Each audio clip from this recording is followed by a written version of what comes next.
400, 300, 800. Ma quanto costa?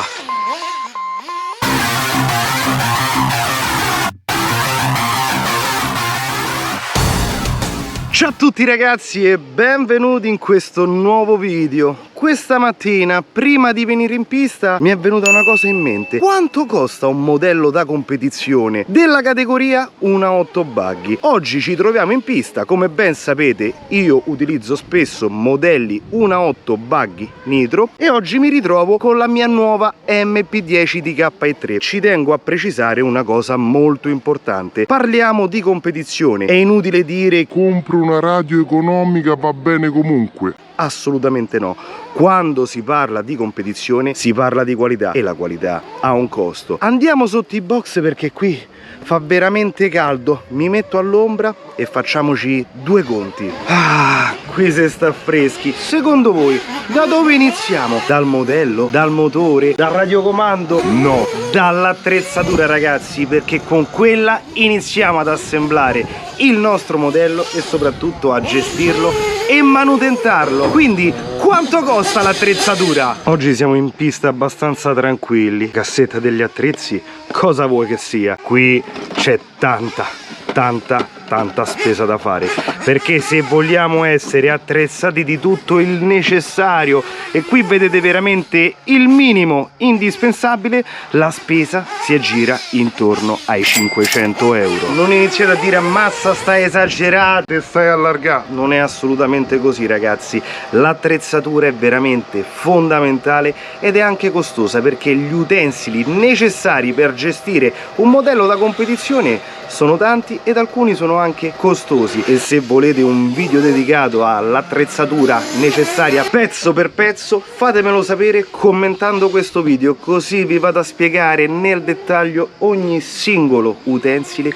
di cui avrete bisogno per gestire al meglio un modello da competizione. Adesso vediamo l'altro punto. Secondo voi qual è? Ve lo dico subito. L'elettronica, trasmittente e servocomandi sono le componenti che trasferiscono i vostri pensieri, i vostri movimenti al vostro modello, ed è normale che si parla di prodotti che hanno delle caratteristiche molto particolari. È inutile dirvi che ogni cosa è fondamentale, ma nella competizione è così. Quindi anche per quanto riguarda radiocomando, trasmittente e servocomandi bisogna acquistare prodotti di qualità che, oltre a garantirvi una sensibilità, una risposta veramente notevole che fa la differenza assoluta, vi garantiscono anche tanta affidabilità. Vi faccio un esempio: sulla mia MP10 TK3 sono ancora montati dei Copropo RSX3 di qualche anno fa.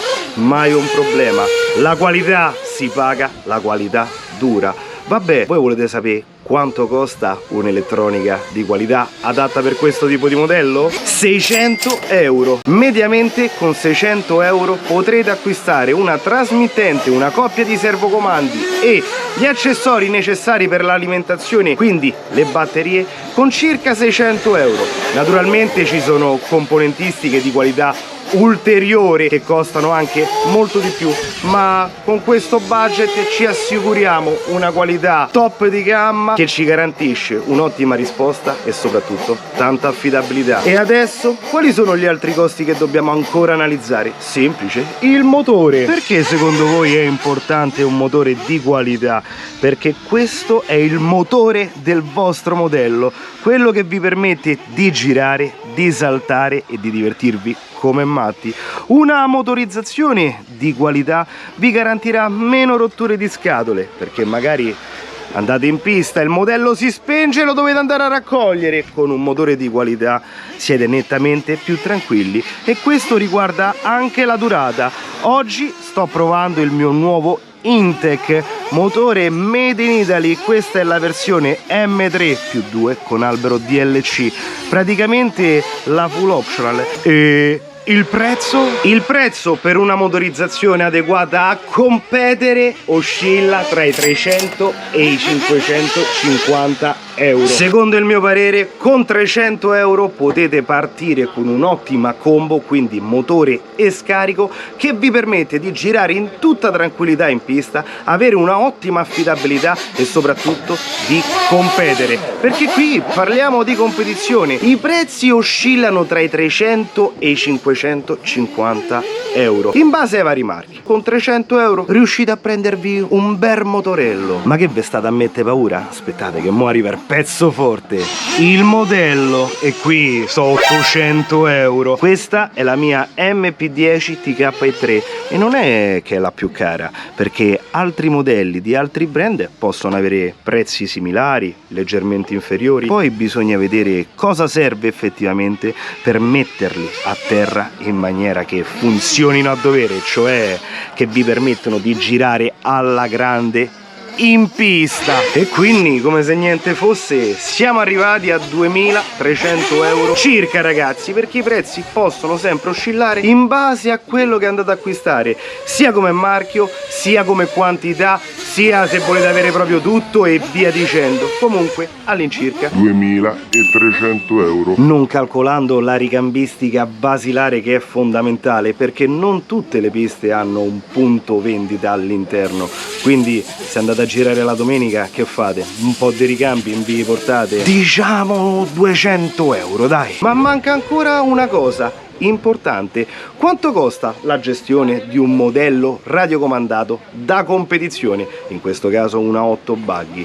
Cioè, quando andiamo in pista, quanto spendiamo con una giornata? Mediamente l'ingresso a un circuito, a un tracciato RC, è di circa 15 euro per tutta la giornata. Poi che facciamo? Il carburante non ce lo mettiamo e mediamente con una giornata possiamo consumare 2 litri di carburante, quindi all'incirca 25 euro.